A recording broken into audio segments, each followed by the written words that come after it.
রহমত পূর্ণ হোক প্রভাত আমার, তাহাজ্জুদ আর ফজরের অভ্যাস আছে যার, রহমত পূর্ণ প্রভাত হয় তার। আলহামদুলিল্লাহি রাব্বিল আলামিন, আসসালাতু ওয়াসসালামু আলা সাইয়্যিদিল মুরসালিন, আম্মা বা'দু, ফাউযু বিল্লাহি মিনাশ শাইতানির রাজীম, বিসমিল্লাহির রহমানির রহিম। আসসালাতু ওয়াসসালামু আলাইকা ইয়া রাসূলুল্লাহ ওয়া আলা আলিকা ওয়া আসহাবিকা ইয়া হাবিবাল্লাহ। আসসালাতু ওয়াসসালামু আলাইকা ইয়া নবিয়াল্লাহ ওয়া আলা আলিকা ওয়া আসহাবিকা ইয়া নূরাল্লাহ।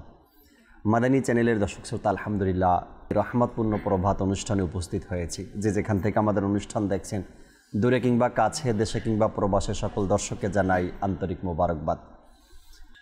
রহমতপূর্ণ প্রভাত অনুষ্ঠানে আল্লাহ চায় কোরআনে পাকের তেলাওয়াত শুনবো, হামদে বারি তাআলা, নাতে রসুলে মকবুল সাল্লাল্লাহু তাআলা আলাইহি ওয়াসাল্লাম। এর পাশাপাশি একটি বিষয় নিয়েছি আলোচনা করার জন্য, নেকির দাওয়াত দেওয়ার জন্য, ভালো কিছু কথা আপনাদের পর্যন্ত পৌঁছানোর জন্য। আল্লাহ চায় ইনশাআল্লাহ তাআলা বিষয় আপনাদেরকে জানিয়ে দেব। অনুষ্ঠানে কল SMS নেওয়ারও চেষ্টা করবেন ইনশাআল্লাহ তাআলা। নবী রহমত শাফি উম্মত সাল্লাল্লাহু তাআলা আলাইহি ওয়াসাল্লামের আলিশান ফরমান, যে ব্যক্তি জুমার দিন আমার উপর 80 বার দুরূদ শরীফ পাঠ করবে, আল্লাহ তাবারক ওয়া তাআলা ওই ব্যক্তির 80 বছরের গুনাহকে ক্ষমা করে দিবেন। সাল্লু আলাল হাবিব সাল্লাল্লাহু তাআলা আলা মুহাম্মদ সাল্লাল্লাহু তাআলা আলাইহি ওয়াসাল্লাম। দর্শক, দেরি না করে চলুন আমরা ভালো ভালো নিয়ত সহকারে কোরআনে পাকের তেলাওয়াত শ্রবণ করি। স্ক্রিনে এই তেলাওয়াতের এই আয়াতসমূহের তর্জমাও দেখি আল্লাহ তাবারক ওয়া তাআলা কোরআনে পাকের মধ্যে কি ইরশাদ করেছেন। এরপরেই আজকের যে বিষয় নিয়েছি তা নিয়ে কথা বলবো। হামদে বারি তাআলাও শুনবেন ইনশাআল্লাহ তাআলা। জি, তেলাওয়াত শুনিয়ে দিন। আউযু বিল্লাহি মিনাশ শাইতানির রাজীম, বিসমিল্লাহির রহমানির রহিম। لقد حق القول على أكثرهم فهم لا يؤمنون إنا جعلنا في أعناقهم أغلالا فهي إلى الأذقان فهم مقمحون وجعلنا من بين أيديهم سدا ومن خلفهم سدا فأغشيناهم فهم لا يبصرون صدق الله العظيم। সুবহানাল্লাহ, সুবহানাল্লাহ। আল্লাহ তাবারক ওয়া তাআলা কোরআনে পাকের মধ্যে পৃথিবীর শুরু থেকে নিয়ে শেষ পর্যন্ত অসংখ্য ঘটনা, অসংখ্য বিষয়গুলো কোরআনে পাকের মধ্যে ইরশাদ করেছেন। সেই প্রাচীন যুগে কি হয়েছিল, ওই জমানার মানুষের সাথে আল্লাহ তাবারক ওয়া তাআলা কেমন আচরণ করেছেন, তাদের শাস্তি পাওয়ার কারণ কি। সেই প্রাচীন যুগে, আর যদি বলি বনি ইসরাইলের জমানায়, যে সকল কওমের উপরে আল্লাহ তাআলা নারাজ হয়েছেন, কেন হয়েছেন, আযাব দিয়েছেন, কেন দিয়েছেন, সেই আযাব থেকে বাঁচার উপায় কি, বিস্তারিত আলোচনা প্রত্যেকটা বিষয় আল্লাহ তাআলা কোরআনে পাকের মধ্যে ইরশাদ করেছেন।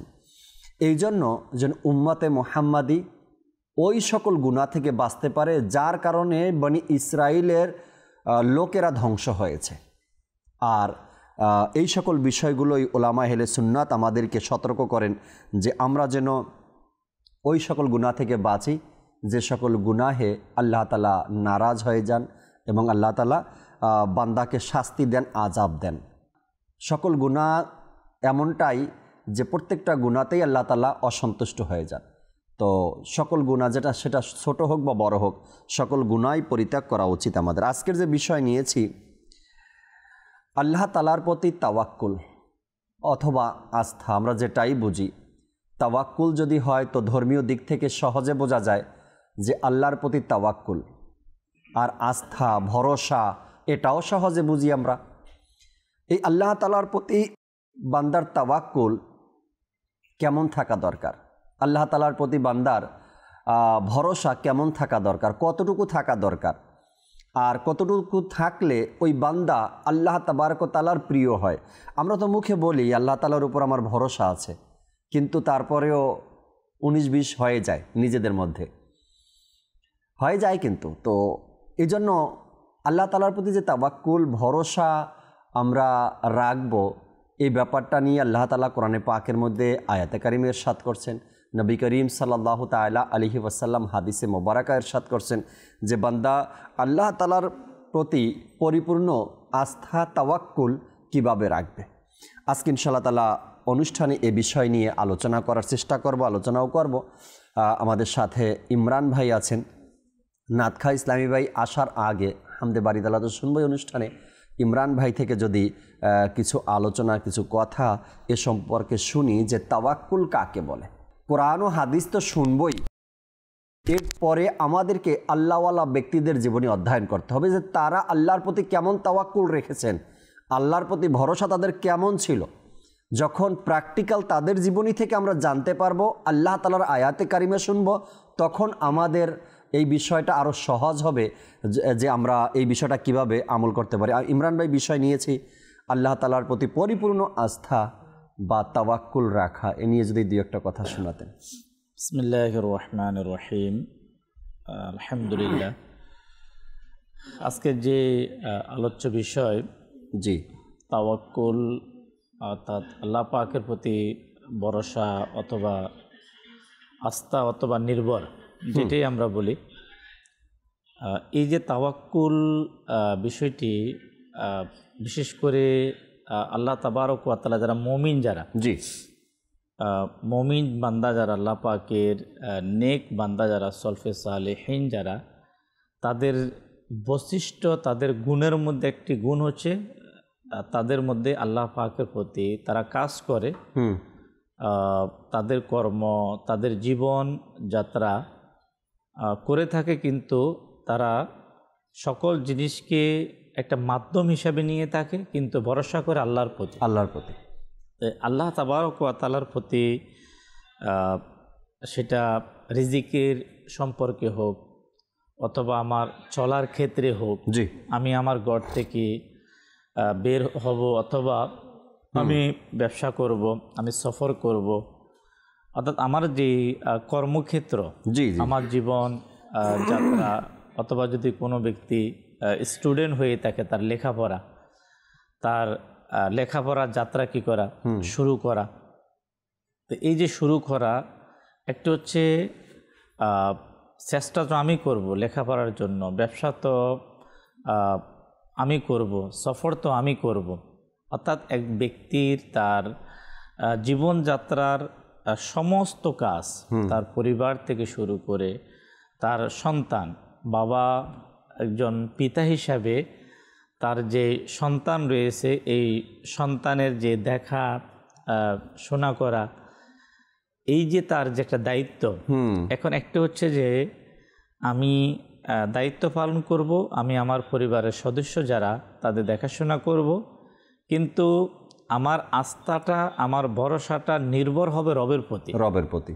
এই যে রবের প্রতি যখন আমি ভরসা স্থাপন করব রবের প্রতি, তখন আমার ওই টেনশন থাকবে না। আমি একটা উদাহরণ দেব, ইনশাআল্লাহ কোরআনুল কারীমের হাদিসে মোবারকা তো ব্যাপক আলোচনা, জি জি, কিন্তু এক সাধারণ মানুষের জন্য, যেমন কোনো ব্যক্তি যদি তার রিজিকের বিষয়টা তার পরিবারের সদস্যদের দিকে ভরসা করে, যে আমার যদি ছেলে সন্তান বেশি হয়, তাহলে আমার আর্থিকভাবে আর্থিক সংকট হবে না, অথবা আমার পেরেশানি হবে না, আমি চলতে, আমি স্বাচ্ছন্দ্যে আমি জীবনযাপন করতে পারবো।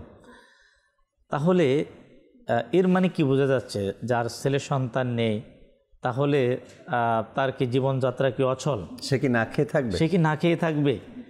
তাহলে অর্থাৎ আমার যে সন্তান, আমার যে ব্যবসা, আমার যে বাসস্থান, যা কিছু আমার কাছে রয়েছে, এটা জাস্ট একটা হচ্ছে ওসিলা, মাধ্যম।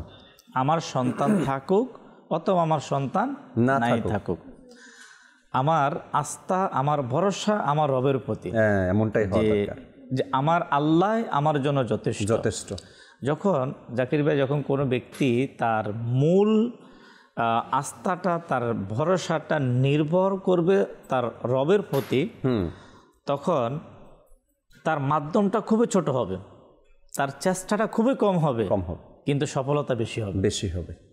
কেননা রবের প্রতি তার ভরসা, কামিয়াবি দান করার যে স্রষ্টা তার প্রতি তার ভরসা বেশি। যেমন হাদিসে পাকের মধ্যে তাওয়াক্কুলের ব্যাপারে যখন প্রিয় নবী সাল্লাল্লাহু তাআলা আলাইহি ওয়াসাল্লাম যখন ইরশাদ করলেন যে যখন তোমরা রবের প্রতি তাওয়াক্কুল করবে, ভরসা করবে, তে রব আল্লাহ তাআলা তোমাদেরকে রিজিক প্রদান করবে ওইভাবে যেভাবে আল্লাহ তাআলা রিজিক প্রদান করেন পাখিদেরকে। সুবহানাল্লাহ। এই যে উদাহরণটা কেন আনলেন? আবার এটাও ইরশাদ করলেন যে পাখিরা তারা ক্ষুধার্ত অবস্থা বের হয়, পেট ভরে তারা ঘরে ঢুকে বাসায় আসে। রাইট। এই যে দেখেন যে নবী করিম সাল্লাল্লাহু তাআলা আলাইহি ওয়াসাল্লাম শুধু এতটুকুই বলতে পারতেন যে তোমরা তোমাদের রবের প্রতি তাওয়াক্কুল করো, কিন্তু আল্লাহর হাবিব সাল্লাল্লাহু তাআলা আলাইহি ওয়াসাল্লাম বলেন যে তোমাদের তাওয়াক্কুলটা এমন হতে হবে যে তাওয়াক্কুল যদি এমন হয় যে যদিও সে পাখি, একজন মানুষ এবং পাখির তাওয়াক্কুল কিন্তু এক হবে না। মানুষ তো আশরাফুল মাখলুকাত, মানুষ তো শ্রেষ্ঠ, কিন্তু জাস্ট একটা উদাহরণ দেওয়ার জন্য যে যদি রবের প্রতি যদি আমাদের ভরসা, বিশ্বাস যদি আমাদের হয়ে যায় পরিপূর্ণতার সাথে, তখন আমাদের চেষ্টা কম হবে। আমাদের যদি কোনো মাধ্যম নাও থাকে, যেমন শেখ তরিকত আমির আলাইহিস সুন্নাত দামাত বারাকাতুহু আলিয়া পূর্বের ফাইজানুস সুন্নতের মধ্যে যে ঘটনা লিখেছেন, যে সাপের যে ঘটনাটি উপস্থাপন করেছিলেন, লিখেছিলেন যে একটা সাপকে যে পাখি এসে তাকে যে খাবার দিচ্ছে, সেই সাপটা ছিল সম্ভবত অন্ধ সাপ। অর্থাৎ তার যেই অবশ্যই সেই সাপ আল্লাহ পাকের একটা সৃষ্টি, তার রবের প্রতি যখন তার তাওয়াক্কুল ছিল, রবের প্রতি তো যখন ভরসা ছিল, সাপ অন্ধ, তার বাহ্যিকভাবে নিজে করে খাওয়ার মতো কোনো ব্যবস্থা নেই ছিল না, কিন্তু যেই পাখি সাপকে ভয় পাওয়ার কথা, সেই পাখি তাকে রিজিকের মাধ্যম হয়ে গেছে। এখন এটা কিভাবে সম্ভব হলো? যখন রবের প্রতি তাওয়াক্কুল ছিল, রবের প্রতি ভরসা ছিল, বাহ্যিক কোনো ব্যবস্থা নাও থাকলেও আল্লাহ তাবারক ওয়া তাআলার পক্ষ থেকে ভরসা, তাওয়াক্কুলের কারণে, নির্ভর রবের প্রতি করার কারণে তার ব্যবস্থা, রিজিকের ব্যবস্থা কোনো না কোনো মাধ্যমে হয়ে গেছে। আসবে ইমরান ভাইয়ের কাছে আবার ইনশাআল্লাহ তাআলা আল্লাহ তাআলার প্রতি পরিপূর্ণ আস্থা নিয়ে আলোচনা শুনবো। আমির হামজা ভাই আমাদের সাথে আছেন, আমরা হামদে বারি তাআলা শুনি, এরপর ইনশাআল্লাহ তাআলা যে বিষয় নিয়েছি আজকে নিয়ে আরও আলোচনা করার চেষ্টা করবেন ইনশাআল্লাহ তাআলা। জি আমির হামজা ভাই, হামদে বারি তাআলা শুনিয়ে দিন আমাদের। সাল্লাল্লাহু আলা মুহাম্মদ সাল্লাল্লাহু আলাইহি ওয়াসাল্লাম, সাল্লাল্লাহু আলা মুহাম্মদ সাল্লাল্লাহু আলাইহি ওয়াসাল্লাম।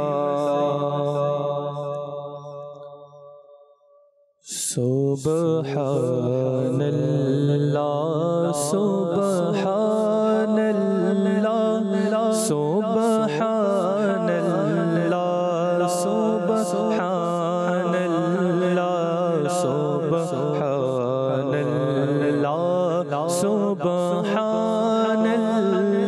সুবহানাল্লাহ সুবহানাল্লাহ সুবহানাল্লাহ সুবহানাল্লাহ সুবহানাল্লাহ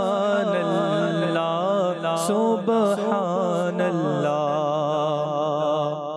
হে খালিক মালিক রবে মহান, হে খালিক মালিক রবে মহান, সুবহানাল্লাহ সুবহানাল্লাহ সুবহানাল্লাহ সুবহানাল্লাহ। তুমি স্রষ্টা আমার আমি বান্দা তোমার, তুমি স্রষ্টা আমার আমি বান্দা তোমার, সুবহানাল্লাহ সুবহানাল্লাহ সুবহানাল্লাহ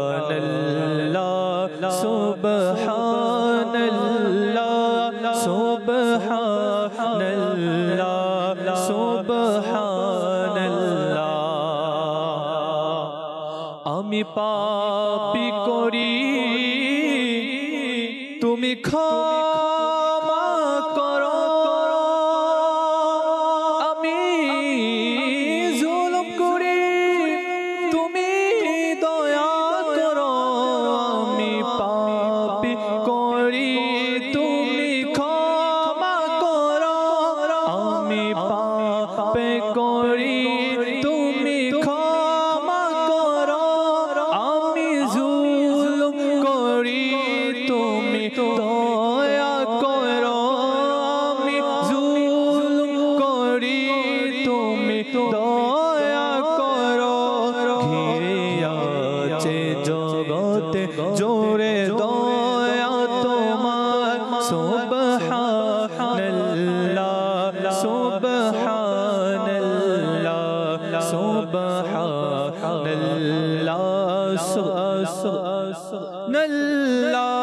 সুবহানাল্লাহ সুবহানাল্লাহ রিজক দান করো তুমি সকলকে রিজক দান করো তুমি সকলকে ক্ষমা করো তুমি পাপীদেরকে ক্ষমা করো তুমি পাপীদেরকে রিজক দান করো তুমি সকলকে ক্ষমা করো তুমি পাপীদেরকে ক্ষমা করো তুমি পাপীদেরকে সবার প্রতি দয়া করো না তোমার সুবহানাল্লাহ সুবহানাল্লাহ সুবহানাল্লাহ সুবহানাল্লাহ সুবহানাল্লাহ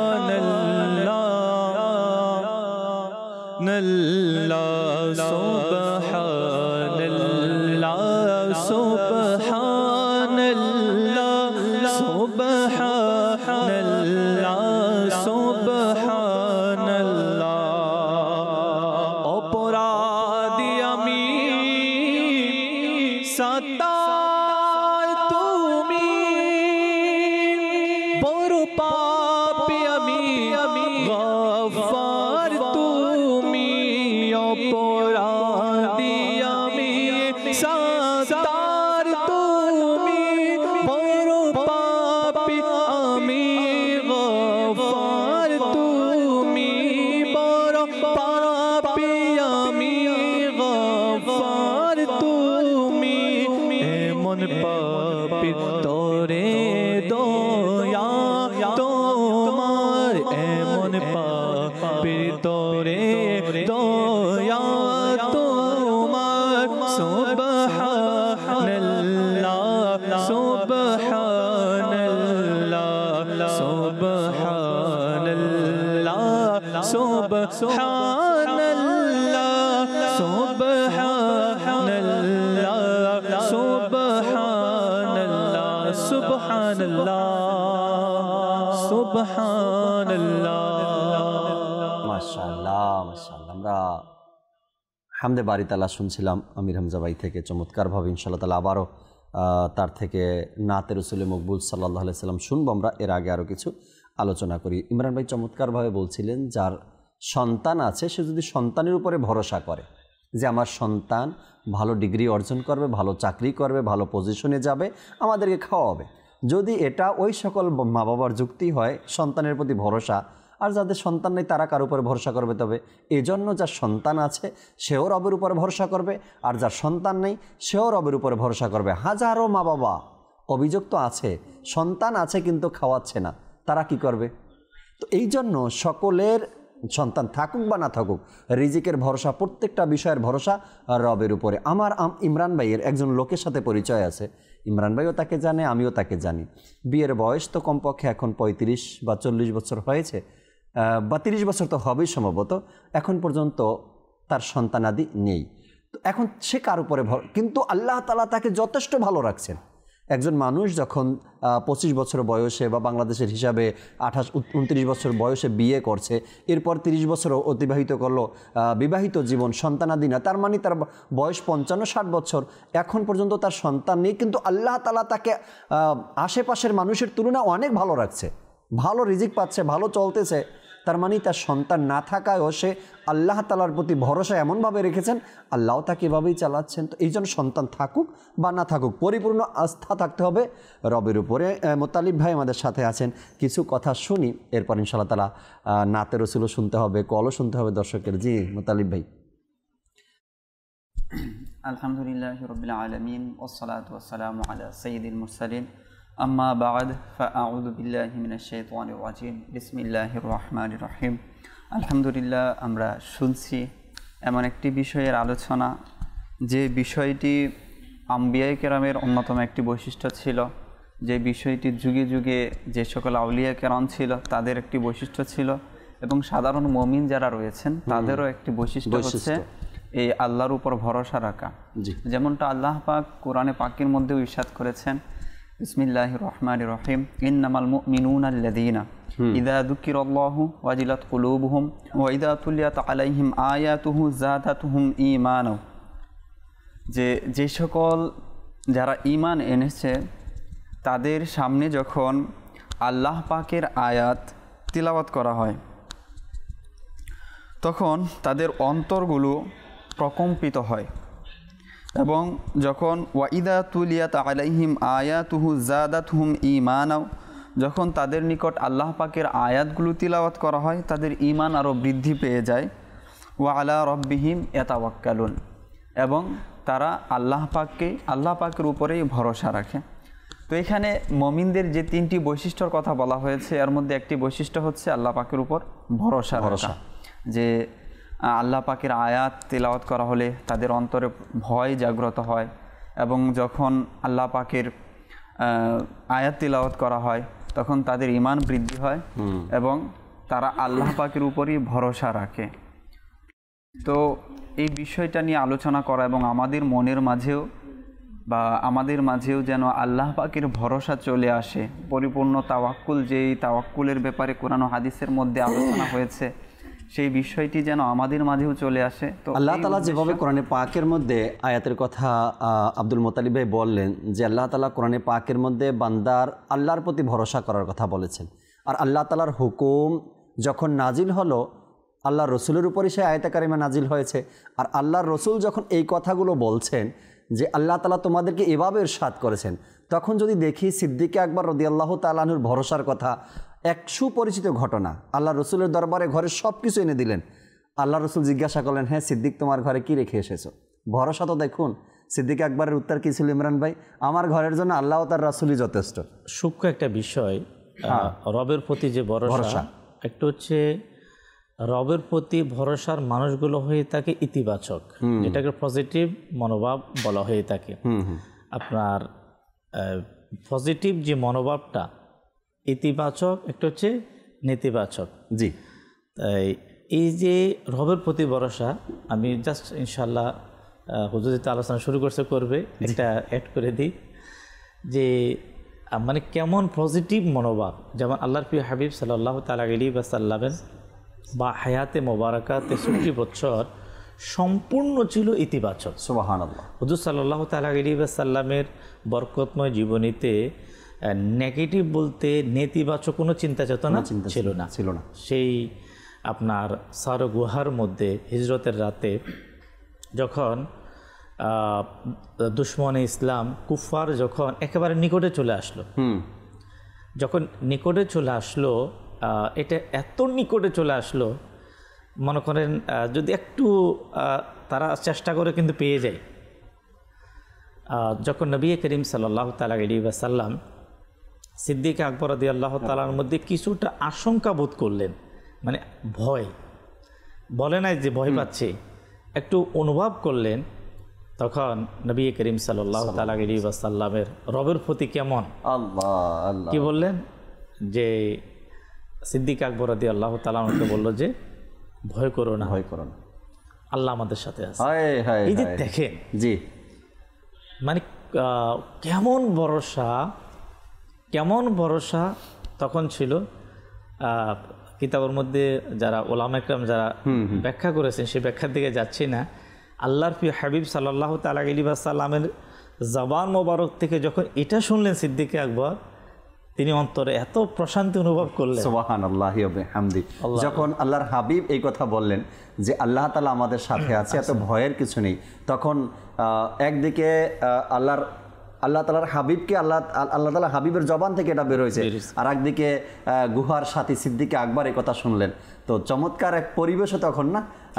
মুত্তালিব ভাই আলোচনা করছিলেন কোরআন পাকের আয়াতের দিকে। জি, যে আমি যে আয়াতটি তেলাওয়াত করেছিলাম, যে সেখানে মুমিনদের বৈশিষ্ট্য সম্পর্কে বলা হয়েছে, যে মুমিনদের 3টি বৈশিষ্ট্যের ব্যাপারে আল্লাহ পাক ইরশাদ করেছেন। এক তো হচ্ছে আম্বিয়া কেরাম তো আছেন, এবং যুগে যুগে আউলিয়া কেরাম যারা আছেন তারা তো আছেন, এবং সাধারণ মুমিন যারা আছে তাদেরও 3টি বৈশিষ্ট্যের কথা আল্লাহ পাক ইরশাদ করেছেন। এক হচ্ছে ইন্নামাল মুমিনুনা আল্লাযীনা ইযা যুকিরাল্লাহু ওয়াজিলাত কুলুবুহুম ওয়া ইযা তুলিয়াত আলাইহিম আয়াতুহু যাদাতহুম ঈমানা ওয়া আলা রাব্বিহিম ইয়াতাওয়াক্কালুন। যে যারা মুমিন রয়েছে তাদের নিকট যখন আল্লাহর জিকির করা হয়, আল্লাহর আলোচনা করা হয়, তখন তাদের অন্তরে অটোমেটিকলি এক ভয় জাগ্রত হয় আল্লাহ পাকে। রাইট। আল্লাহ পাক হচ্ছে সেই সত্তা যিনি আমাকে সৃষ্টি করেছেন। আল্লাহ পাক হচ্ছেন সেই সত্তা ইন্নাল্লাহা আলা কুল্লি শাইইন কাদির, যিনি সকল ক্ষমতার আধার। আল্লাহ পাক হচ্ছে সেই সত্তা ইন্নাহু আলিমুম বিদাতিস সুদূর, আমার অন্তরে কি চলছে, আমি কি ভাবছি, কি পরিকল্পনা প্ল্যান আছে, আমার রব সেটাও জানেন। তো মুমিনের মাঝে যখন এই বিষয়গুলো জাগ্রত হয়, আল্লাহ তাআলার স্মরণ যখনই তার মাঝে আসে, তখন ভয় চলে আসে যে আমার রব তো এরকম ক্ষমতার অধিকারী, আধার, তিনি আমার সকল কিছু তিনি জানেন। তখন একটা ভয় চলে আসে। আর এটা হচ্ছে সাধারণ মুমিনের একটি বৈশিষ্ট্য। আরেকটি বৈশিষ্ট্য হচ্ছে ওয়া ইযা তুলিয়াত আলাইহিম আয়াতুহু যাদাতহুম ঈমানা। যখন আল্লাহ পাকের যে আয়াতগুলো রয়েছে সেই আয়াতগুলো যখন পাঠ করা হয় তাদের সামনে, তখন ঈমান বৃদ্ধি পায়, মজবুত হয়। কুরআনে পাকের কত ঘটনা আল্লাহ পাক নাজিল করেছেন আয়াতের মাধ্যমে, কত ঘটনা বর্ণনা করেছেন, এমন বিষয় যেগুলো মানুষকে চিন্তা করতে বাধ্য করে, মানুষকে তার অবস্থা সম্পর্কে চিন্তা করতে বাধ্য করে, তখন ঈমান বৃদ্ধি পেয়ে যায়। আর সর্বশেষ হচ্ছে ওয়া আলা রাব্বিহিম ইয়াতাওয়াক্কালুন, তো সে আল্লাহ পাকের উপরে সে ভরসা রাখে। সুবহানাল্লাহ। এখন যখন আমরা সৃষ্টি হয়েছি, আমরা পৃথিবীতে এসেছি, আমাদের আস্থার একটা জায়গা থাকতেই হবে, আমাদের আত্মসমর্পণের একটা জায়গা থাকতেই হবে। এটা মানুষের মানে একটা ফিতরাত না, মানে ভরসা যদিও বা কিছু সময়ের জন্য মুমিন হারিয়ে ফেলে, মানে আমি ভরসাটা কার উপর রাখবো, কখনো সন্তান, কখনো মা বাবা, কখনো ফ্রেন্ড, কিন্তু একটা জায়গা তো তাকে থাকতেই হবে, তাই না? আমি ওইটাই বলছি যে আমাদের আস্থা এবং আত্মসমর্পণের জায়গাটা আসলে কোথায় হওয়া উচিত। যখন আপনি সৃষ্টি, তখন সৃষ্টির ব্যাপারে আল্লাহ তাআলা তো বলে দিয়েছেন খুলিকাল ইনসানু দাঈফা, আমি মানুষকে দুর্বল করে সৃষ্টি করেছেন আল্লাহ তাআলা। তো আমাদের দুর্বলতার জায়গা অসংখ্য রয়েছে, অসংখ্য জায়গা আমাদের দুর্বলতার জায়গা রয়েছে। মানুষ যখন তার বাহ্যিক উপকরণের প্রতি আস্থা করে এবং সেখানে সে আত্মসমর্পণ করে যে আমার জায়গায় এটাই, এর বাইরে আমার কোনো জায়গা নেই, তখনই সে বিপদে পড়ে, তখনই সে ফেল করে। আপনি দুনিয়ায় অসংখ্য মানুষ এরকম দেখতে পাবেন, তার কোনো কিছুর কিন্তু অভাব নেই বাহ্যিকভাবে, বাহ্যত তার কাছে সবই আছে, কিন্তু দেখা যাচ্ছে তার রাতে ঘুম হচ্ছে না, সে বিপদে আছে, কখনো কখনো লুকিয়ে কান্না করছে, এমনকি বলে যে আমি যে অবস্থায় আছি আল্লাহ পাক যেন এই অবস্থায় কাউকে না আসে। অথচ তার অধীনস্থ যারা আছে তারা আকাঙ্ক্ষা করে আমি যদি সেই জায়গায় পৌঁছাতে পারতাম, তার মতো হতে পারতাম। কেন সে কান্না করছে, কেন সে এরকম আফসোস করছে? এমনকি যারা সামান্য দুঃখের কারণে একটু ব্যতীত হলে পরে বিভিন্ন ধরনের বড় বড় ডিসিশন নিয়ে ফেলে, আত্মহত্যার মতো ঘটনা ঘটছে। কেন? কারণ তার আস্থার জায়গা যে জায়গায় থাকার উচিত ছিল সেই জায়গায় সে নেই, আত্মসমর্পণ যার কাছে করার ছিল সেই জায়গায় সে করতে পারে নাই। সে দুনিয়াবি বাহ্যিক উপকরণের প্রতি আস্থা রেখেছিল, যার কারণে সে জানে যে আমার আর কোনো যাওয়ার জায়গা নেই, আমার আত্মসমর্পণের কোনো জায়গা নেই। যখন তার মনের মধ্যে ওই বিশ্বাসটা চলে আসে, ওই যে খলিকাল ইনসানু দাঈফা, আল্লাহ পাক মানুষকে দুর্বল করে সৃষ্টি করেছে, দুর্বলতা তার সামনে আসবে, তখন এই সিদ্ধান্তর দিকে মানুষ চলে যায়। সুতরাং আমাদের আস্থার জায়গা থাকতে হবে কোথায়? আল্লাহ তাআলার প্রতি। আত্মসমর্পণ কার নিকট করতে হবে? আল্লাহ তাআলার প্রতি। তখনই আপনি আপনার সামনে যত ধরনের মুসিবত আসুক, যত বিপদ আসুক, আপনি রাখবেন যে আল্লাহ পাকের পক্ষ থেকে এসেছে। ভোর আপনার জন্য আসবেই, রাত যতই আধার হোক, যতই গভীর হোক, ভোর আপনি দেখতে পাবেন, সকাল দেখবেন, সকাল আপনি দেখবেনই। তখন আপনার মাঝে ওই যে কুচিন্তাগুলো, যে আমার হয়তো বাঁচার আর কোনো জায়গা নেই, আমার হয়তো এই ব্যথা শেষ হবে না, আমার হয়তো এই যে অসুস্থ এর কোনো উপশম নেই। কিন্তু যারা প্রকৃতপক্ষে মুমিন রয়েছে, এই যে মুমিনের বৈশিষ্ট্যগুলোর কথা বলা হয়েছে, এই বৈশিষ্ট্যগুলো যার থাকবে সে অবশ্যই রাস্তা দেখবে এবং সে আল্লাহ তাআলার প্রতি ভরসা রাখে এবং সে পেয়েও যায়। এমন অনেক আছে যে আসলে বাধ্যতাভাবে কোনো রাস্তা নেই তার চোখের সামনে, কিন্তু সে আল্লাহর উপর ভরসা যে ব্যবস্থা একটা হবেই হবে। তো পরবর্তী দেখা যাচ্ছে রাত বের হয়েছে, কিছু সময় অতিবাহিত হয়েছে, সবকিছু আস্তে আস্তে ঠিক হয়ে যায়। তো এটা হচ্ছে আল্লাহ পাকের উপর ভরসা করার সবচেয়ে একটা বড় শক্তি আমাদের জন্য। এর জন্য কিন্তু এই যে আল্লাহ তাআলার প্রতি ভরসা আমাদেরকে রাখতে হবে হুজুর, যেভাবে আল্লাহ তাআলা কোরআনে পাকের মধ্যে ইরশাদ করেছেন, এর জন্য কিন্তু আমরা একটা পরিবেশও দরকার। মানে আমরা আলোচনা করছি, আর আলোচনার পরেই একজন ব্যক্তি একেবারেই আল্লাহ তাআলার প্রতি পরিপূর্ণতার সাথে আস্থা রাখবে, এভাবে তো পসিবল না। আমাকে আপনাকে একটা পরিবেশ নিতে হবে, যে পরিবেশে থাকার কারণে আল্লাহ তাআলা যে হুকুম আহকাম নাজিল করেছেন বা যে কথাগুলো বলেছেন সেটার উপর একজন মানুষ পরিপূর্ণভাবে কি করতে পারবে, আমল করতে পারবে। এজন্য পরিবেশ একটা দরকার, তাই না? জি, এটা তো অবশ্যই আপনাকে পরিবেশই শিক্ষা দিবে যে আসলে আপনার কি করতে হবে, আপনার জন্য করণীয় কি। আর এই জন্যই বলা হয়েছে পরিবেশ, এবং আল্লাহ তাআলাও বলেছেন যে যারা সত্যবাদী, যারা নেককার আছে, যারা পরহেজগার আছে, তাদের সঙ্গ অবলম্বন করা উচিত। আপনি কোনো একটা বিষয় আসলে নিজ থেকে পারবেন না শিখতে, আপনাকে কোনো একজন শিক্ষক শিখাবে কোন জায়গায় কিভাবে কি করতে হবে, পরিবেশ আপনাকে শিখিয়ে দিবে যে কোন জায়গায় তোমার করণীয় কি রয়েছে। আল্লাহ পাক ইরশাদ করেছেন, ওয়ামান ইয়াতাওয়াক্কাল আলাল্লাহি ফাহুয়া হাসবুহ, যে আল্লাহ পাকের উপর ভরসা রাখবে আল্লাহ পাকই তার জন্য যথেষ্ট। সুবহানাল্লাহ। এবং আল্লাহ তাআলা ইরশাদ করেছেন, ইন্নাল্লাহা ইউহিব্বুল মুতাওয়াক্কিলিন, আল্লাহ পাক যারা মুতাওয়াক্কিল আছে তাদেরকে ভালোবাসেন। তো এই ব্যাপারে বলেন, যাদেরকে আল্লাহ পাক ভালোবাসেন তাদেরকে, একটা হচ্ছে এই শ্রেণী যারা আল্লাহ পাকের উপর ভরসা করে। তো যাকে আল্লাহ পাক ভালোবাসেন সে তো কখনো আল্লাহ পাকের থেকে দূরে হতে পারে না, আল্লাহ পাকের সাথে তার কখনো দূরত্ব সৃষ্টি হতে পারে না। সে আল্লাহ পাক তাকে ভালোবাসবেন, সে কখনো আল্লাহ পাকের আযাবের মধ্যে লিপ্ত হবে না। তো এই বৈশিষ্ট্যগুলো অটোমেটিকলি তার মাঝে কি চলে আসবে, এই গুণগুলো, এই বিশেষত্বগুলো সে পেয়ে যাবে। এখন এই যে ভরসার যে বিষয়টা আছে, ভরসা আসলে কিভাবে করতে হবে, ভরসা আসলে কার নাম? যে হুজুর সাল্লাল্লাহু আলাইহি ওয়াসাল্লাম তো বলে দিয়েছেন যে লাং তামুতা নাফসুন হাত্তা তাস্তাউফিয়া রিজকাহা ফাত্তাকুল্লাহা ওয়া আজমিলু ফিত তালবি, যে আমরা তো হতাশায় ভুগি যে আসলে খাবো কি, আগামী আমার রিজিক কি হবে, এর জন্য নানা পন্থা নানা কিছু। তো হুজুর সাল্লাল্লাহু আলাইহি ওয়াসাল্লাম এই টেনশন থেকে আমাদেরকে ফারেক করে দিয়েছেন যে টেনশন করার কোনো কারণ নেই, কেননা কোনো নাফস ততক্ষণ পর্যন্ত, কোনো প্রাণ ততক্ষণ পর্যন্ত মৃত্যুবরণ করবে না যতক্ষণ পর্যন্ত সে তার রিজিককে পূর্ণ করে না। বলেন ফাত্তাকুল্লাহ, আল্লাহকে ভয় করো, ও আজমিলু ফিত তালবি। এখানে খুব চমৎকার বলেছেন যে চাওয়ার ক্ষেত্রে উত্তম পন্থায় খুবই চমৎকার বিষয়ভাবে তুমি আল্লাহ পাকের নিকট তালাব করো।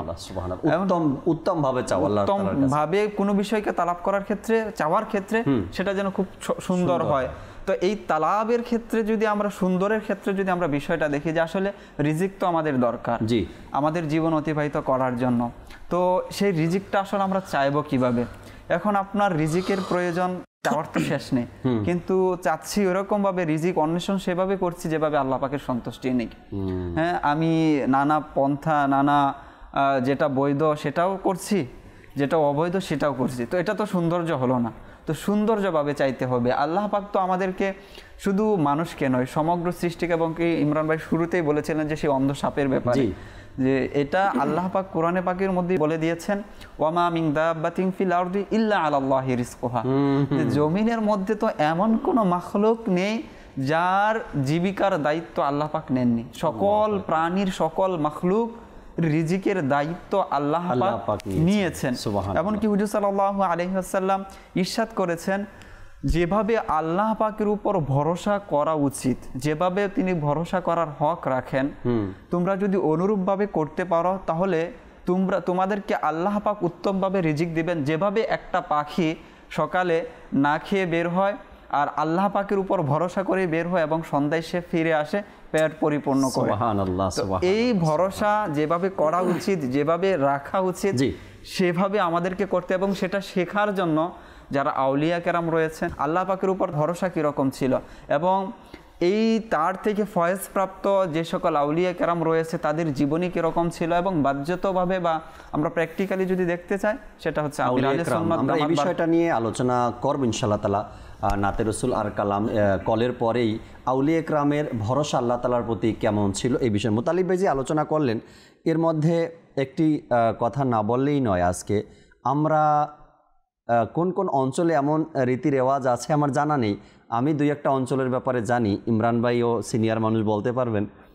সন্তান জন্ম নেওয়ার পরে যখন ছেলে হয় হাতে কলম দেওয়া হয়, যখনই দুনিয়াতে ভূমিষ্ঠ হয় হাতে কলম দেওয়া হয়, আর এই যুক্তি দেয় যে আমার সন্তান বড় হয়ে কলমদার হবে, অর্থাৎ সে জজ ব্যারিস্টার হবে বা লেখাপড়া করবে, এটা হবে। কিছু অঞ্চলে ওজন করার যে যন্ত্র আছে এটা হাতে দেয়, কেন সে ব্যবসা করবে। জন্মের পরেই গার্ডিয়ান যারা আছে, মা বাবা যারা আছে, তাদের আইডিয়া যদি আমার সন্তানকে আমি জন্মের পরে কাগজ কলম ধরিয়ে দিই তবে তো শিক্ষিত হবে এবং ভালো কিছু বাবা মার জন্য করবে।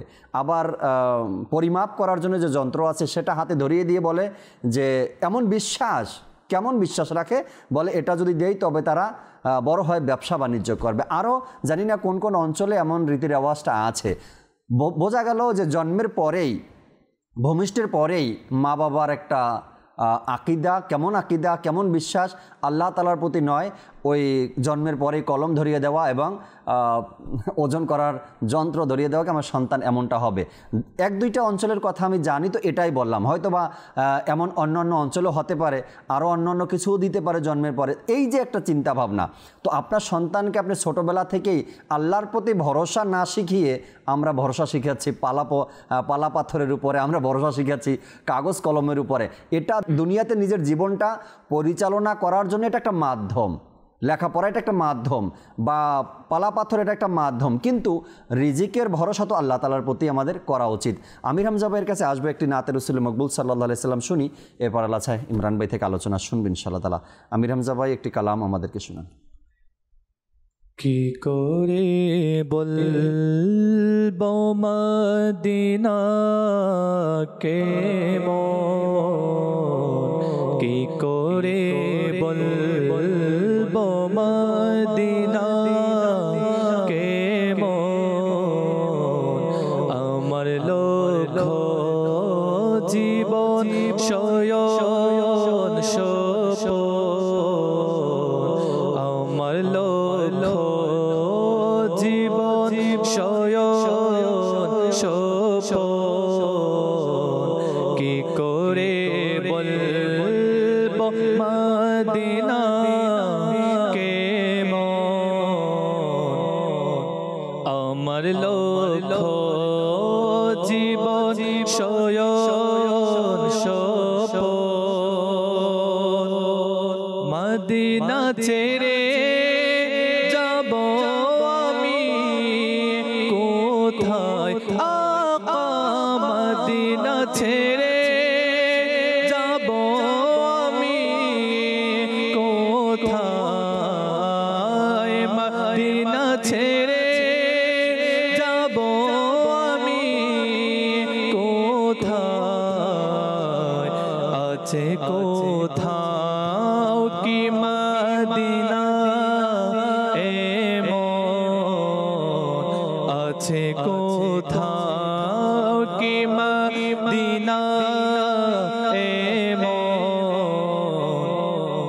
কি করে বলবো মদিনা কেমন, আমার লক্ষ্য জীবন শয়ন স্বপন, আমার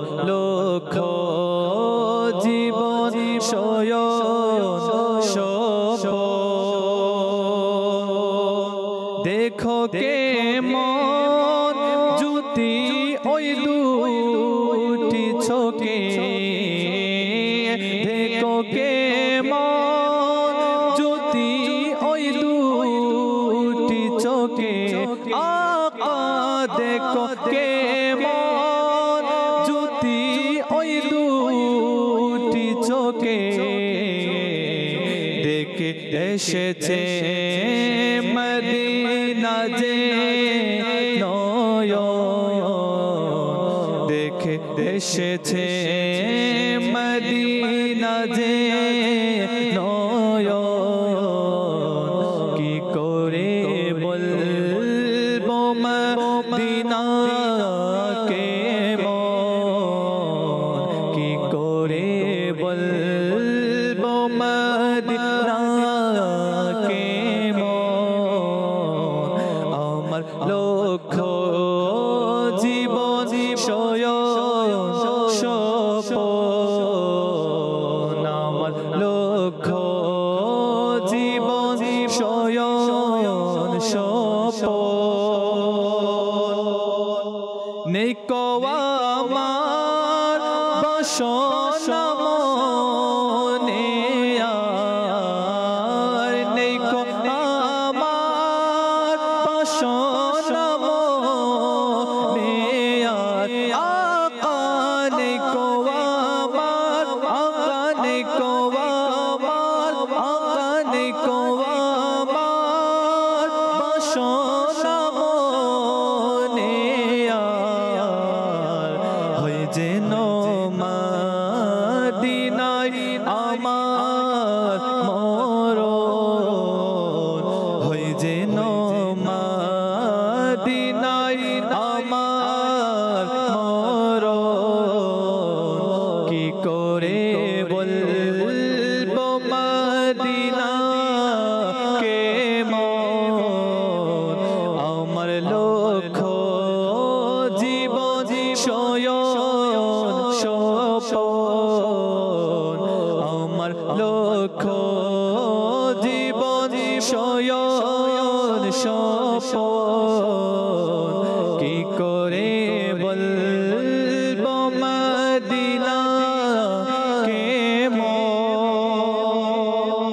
মন আমার মদিনা কেন জানো মন আমার মদিনা কেন জানো মন আমার মদিনা কেন জানো প্রিয় নবীর প্রেমে বেকুল এমন প্রিয় নবীর প্রেমে বেকুল এমন কি করে বলবো মদিনা কেমন আমার লক্ষ জীবন সপন আমার লক্ষ জীবন সপন সুবহানাল্লাহ সুবহানাল্লাহ। কারো সাধ্য নেই মদিনা থেকে এসে সে বর্ণনা করবে মদিনা এমন, একমাত্র চোখে না দেখা পর্যন্ত আপনি নিজেও বলতে পারবেন না। যদি কোনো ব্যক্তি শতবারও যায় তারপরেও সে হয়তো সেখান থেকে এসে বর্ণনা করতে পারবে না মদিনা কেমন। আল্লাহ তৌফিক দিয়েছে, মাত্র কত টাকার খরচ হয় বলবো চলে যান দেখে আসেন। জীবনে মদিনাই যদি না দেখলো তো এই চোখ আর কিসের জন্য? কালামের মধ্যেও আছে না, মদিনাই যদি না দেখতে পারলো এই চোখ, তবে এই চোখের আর দাম কি আছে আর এই চোখের? হয়তো আপনি ব্যাংক ব্যালেন্স করছেন দুনিয়াকে অর্জন করার জন্য বা বাড়ি গাড়ি করার জন্য, বেঁচে থাকলে এটা হয়ে যাবে, আজ না হয়তো কাল হয়ে যাবে, কিন্তু মদিনা না দেখে যদি চলে যান না তো আফসোস থেকেই যাবে। এজন্য পরামর্শ দিব, আল্লাহ যতটুকু দিয়েছে চেষ্টা করেন। অনেক মানুষকে তো এমনও পাওয়া যায় কি সারা বছর ইনকাম এই জন্যই করে কি আমি মদিনা দেখব, আজ না হয় কাল মদিনা দেখব। ভাগ্যেরও ব্যাপার আছে, আল্লাহ তালা আসানি দান করুক, আল্লাহ তালা বারবার আদবের সাথে মদিনায় যাওয়ার সেই তৌফিক দিক। কিছু কল রয়েছে দর্শক শ্রোতার, কয়েকটা কল শুনবো ইমরান ভাই, এরপরে আসবো আপনার কাছে ইনশাআল্লাহ তালা। জি দর্শকের কল শুনিয়ে দিন। আমার নাম মোহাম্মদ জৈনুদ্দিন, ঠাকুরা জেলা। আমরা দেখছি আপনার চ্যানেলটা, খুব ভালো লাগে আমাকে। চ্যানেলটা আমাকে খুব অনেক ভালো লাগছে। দোয়া করেন আমার জন্য। অনেক দোয়া আপনার জন্য, আল্লাহ তাআলা ভালো রাখুক, সুস্থ রাখুক। কল করছেন আমাদেরকে, শুকরিয়া আদায় করছি। পরবর্তী কল দেন। আমার জেলা বাউন্ডারিয়া। আমি একটি গজল শুনতে চাই। সোনার মদিনা আমার পানের মদিনা। বানবাড়িয়া থেকে কল আসছে। আল্লাহ তাআলা কবুল করুক। আমি আপনি বলছি, আপনারাই এটা বলেন, আপনাদের ব্রাউনবাড়িয়াকে বানবাড়িয়া বলেন আপনারা, এই জন্য আমি একটু বললাম আপনাদের সাথে সাথে। কল আসছে আমির হামজা ভাই, ইনশাআল্লাহ নোট করে নেবেন এই কল শোনানোর জন্য ইনশাআল্লাহ তাআলা। জি, পরবর্তী কল। আমি ইসলামগঞ্জ সদর থেকে। খুব ভালো লাগতেছে। আপনাদেরকে অশেষ ধন্যবাদ এবং দোয়া করি আল্লাহ আপনাদেরকে আয়াতে তয়বা নসিব করুক, আর আমাদের জন্য দোয়া করবেন। আল্লাহ তাআলা সবাইকে ভালো রাখুক, আমাদেরকে আপনাদেরকে আল্লাহ তাআলা ভালো রাখুক। পরবর্তী কল দেন। আমি রাকিবুল হাসান আকরাম। আপনাদের চ্যানেলটা অনেক ভালো। আপনাদের চ্যানেল থেকে মানুষ অনেক কিছু শিখতে পারতেছে এবং আপনাদের চ্যানেলের জন্য অসংখ্য ধন্যবাদ। আপনারা যারা কাজ করতেছেন তাদের ধন্যবাদ। মাশাআল্লাহ, শুকরিয়া আদায় করছি। আপনারও কল করেছেন আমাদের সাথে, যেহেতু সুন্দর বা ভালো লাগে বলছেন, একটা বিশেষ অনুরোধ করবো আপনাদেরকে। আসছে অক্টোবরের 10 তারিখে ইনশাআল্লাহ তাবারাক ওয়া তাআলা টেলিথন যে প্রোগ্রামটি প্রতি বছর হয়ে থাকে, টেলিথন ক্যাম্পাইন 2025 শুরু হবে 10 অক্টোবর থেকে। 1 ইউনিট 5,000 টাকা, এবং এটা দাওয়াত ইসলামী সকল নেক ও জায়েজ কাজের জন্য এই টেলিথন করা হয়। আপনিও অংশ নেবেন, আর এর মাধ্যমে মাদানী চ্যানেল দাওয়াত ইসলামী সুন্দরভাবে পরিচালনা হবে ইনশাআল্লাহ তাআলা। পরবর্তী কল দেন। মঈনুদ্দিন, মাদানী চ্যানেল দেখতেছি, রহমতপূর্ণ প্রভাত। আমার কাছে অনেক ভালো লাগে। আল্লাহ আপনাদের তৌফিক দিক মাদানী চ্যানেল চালানোর। আপনাদের জন্য দোয়া করি, আমাদের জন্য দোয়া করবেন, আমার জন্য মাদানী চ্যানেল সবসময় দেখতে পারি। মাশাআল্লাহ, আল্লাহ তাআলা আপনাকেও ভালো রাখুক, সুস্থ রাখুক। দোয়া করি আপনার জন্য। আরও একটি কল আমাদেরকে দেন, এরপরে আমরা আলোচনায় আসবো ইনশাআল্লাহ তাআলা। জি, আমি মোহাম্মদ মাহবুব। আমি প্রতিদিন মাদানী চ্যানেল দেখি। আপনাদের প্রোগ্রামগুলো আমার খুব ভালো লাগে, অনেক কিছু শেখা যায়।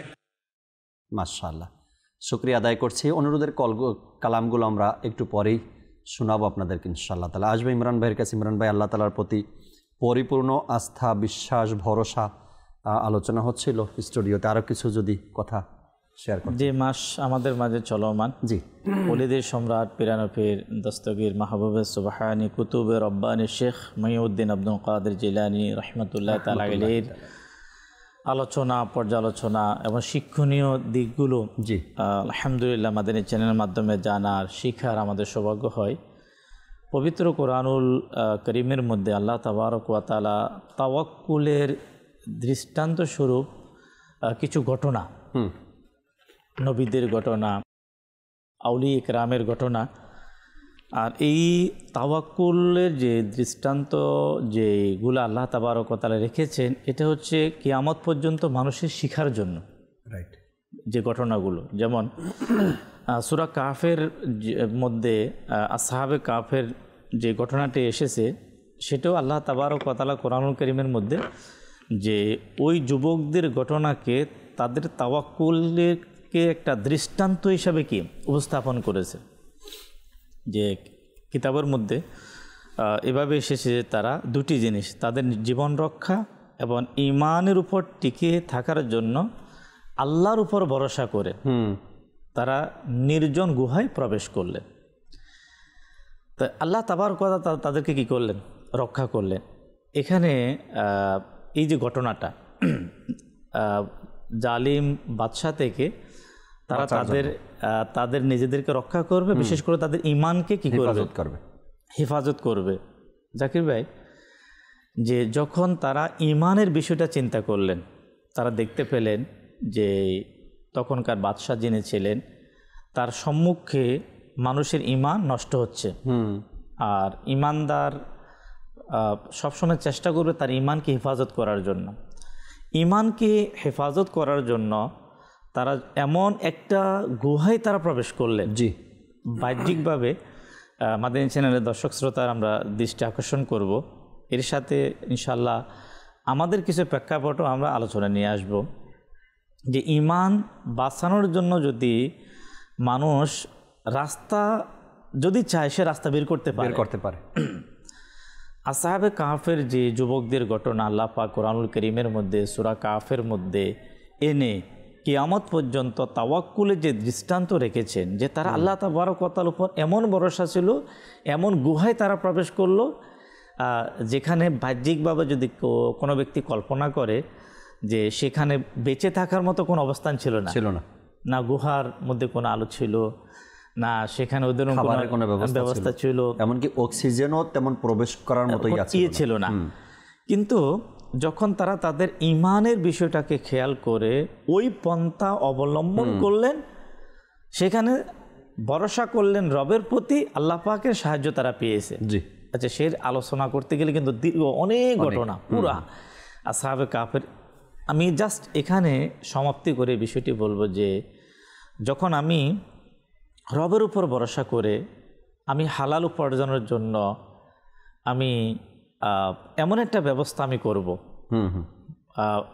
যে ব্যবস্থাটা রবের সন্তুষ্টি, রাইট, উপার্জনটা হালাল, মাধ্যমটা খুবই ছোট, ভরসা রবের প্রতি।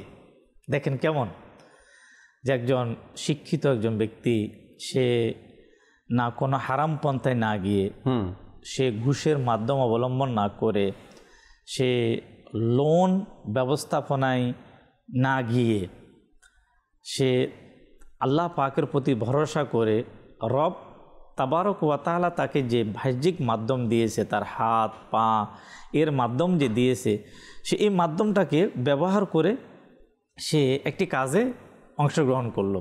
জি, তো আল্লাহ তাবারক ওয়া তাআলার প্রতি ভরসা করার কারণে আল্লাহ তাবারক ওয়া তাআলা তাকে সেখানে উত্তম রিজিকের তাকে ব্যবস্থা করে দিচ্ছে। অন্যদিকে যে কেন আমি আমার ঈমানকে সুরক্ষিত করব, আমি নাফরমানির দিকে যাব না, আমি হারামের দিকে যাব না, আমি সুদের দিকে যাব না, আমি ধোঁকাবাজি করে অন্যের সম্পদকে আমি গ্রাস করব না, রাইট, আমি কর্ম করব, আমি কি করব, হালাল। আমার রবের প্রতি আমার অনেক বড় ভরসা। সুবহানাল্লাহ। আমার রব আমার এই কাজের মধ্যে, আমার চা বিক্রি করার মধ্যে আমার আল্লাহ বরকত দিবে। আমি জাকির ভাই, এখন আমি ওনাকে চিনি, উনি আপনার এর মধ্যে উনি কতটুকু বরকত পেয়েছে, এখন বর্তমানে ওনার অবস্থা কি সেদিকে আমি যাচ্ছি না। উনি আমার সাথে শেয়ার করেছেন, আজকে ওনার সম্ভবত 30 বছর ওনার এই ব্যবসা। গড় থেকে যেখানে তিনি বসবাস করেন সেখান থেকে চা বানিয়ে উনি দোকানে দোকানে উনি বিক্রি করেন।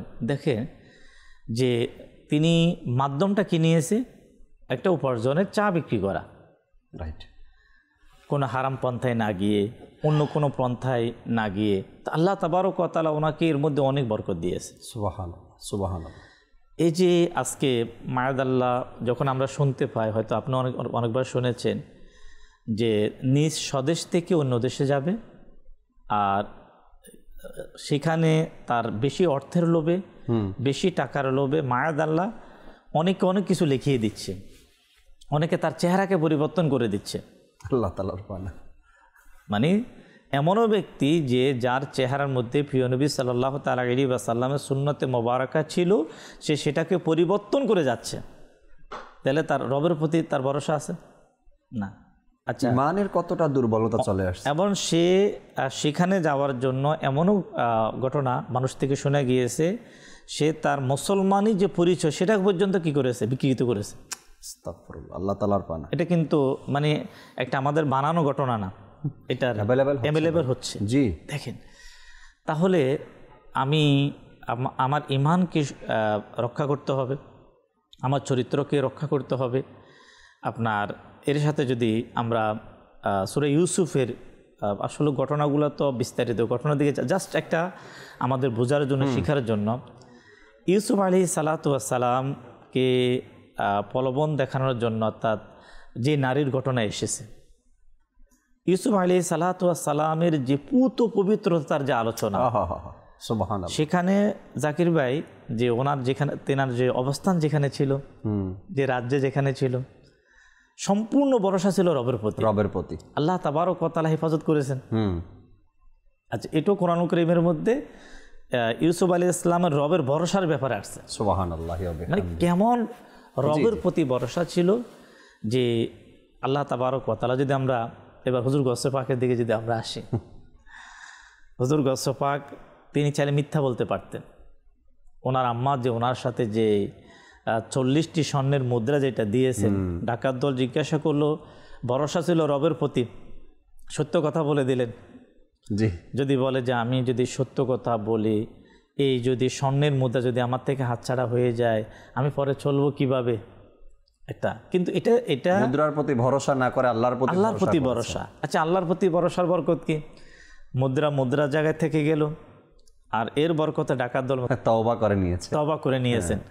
এই যে আপনার হুজুর গৌসে পাক রহমতুল্লাহ তাআলা আলাইহির যে সফরের যে ওনার সফর শুরু করলেন দীর্ঘদিন ইলম অর্জন করার ক্ষেত্রে, অর্থাৎ বাহ্যিক কোনো ব্যবস্থা না থাকার পরও দীর্ঘদিন তিনি যে সফরে থেকে ইলম অর্জন করলেন, আপনার আল্লাহ তাবারক ওয়া তাআলার প্রতি যে ভরসা তাওয়াক্কুলের যে আলোচনাটা হুজুর গৌসে পাক রাহমাতুল্লাহ তাআলা আলাইহি, তিনি তো জেনেই গেছেন ওই শহরে যে এখন বর্তমানে বাগদাদ শহরে দুর্ভিক্ষ চলছে। ওই সময়টাতে দুর্ভিক্ষ ছিল এবং জানতো আশেপাশের মানুষগুলো, আশেপাশের দেশের মানুষগুলো। গাউসে পাক এটা জেনেই গেছেন যে বাগদাদ শহরে এখন দুর্ভিক্ষ চলে এবং আমাকে ওই দুর্ভিক্ষর মধ্যেই আমাকে অবস্থান করতে হবে এবং ইলমে দ্বীন অর্জন করতে হবে। তারপরে কিন্তু ভরসা ছিল রবের প্রতি, হার মানেননি, ইলমে দ্বীন অর্জনই করেছেন।